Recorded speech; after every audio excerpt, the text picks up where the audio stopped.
Hello my friends from Channeliphone. In this short video I'm gonna show you how to connect our charger to our iPhone 5s. It's very easy. Maybe this is the first time you're gonna charge your phone.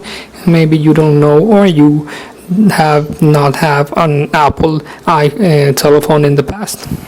But first I'm going to invite you to subscribe to my channel. Down there you can click where you see that says subscribe, and that way you can leave us questions, suggestions, or comments. Let's go to the video. And here in this side is the charger, is the input for the charger, and in the top is the power button. Here we have in this part of the telephone is where we must connect the charger. This is the charger. This charger comes in the box. You must go to the box and take out the chargers, and now in this side we have the US connection, and the other side we have the connector that goes to the phone. We recommend that you must use the Apple device to charge your phone.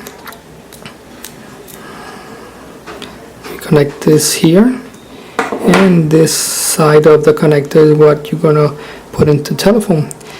You must connect it here and make a slight pressure and fast, and that's the easy way that we can charge our telephone. Remember that this side of the connector does not have an A or B side. You can connect it however, wherever you want. Just make some pressure, and that's all. That's the way you must charge your phone, the only way. And we suggest that you always use the Apple charger. That's all for this video. Thanks for watching our videos. Don't forget to subscribe to our channel.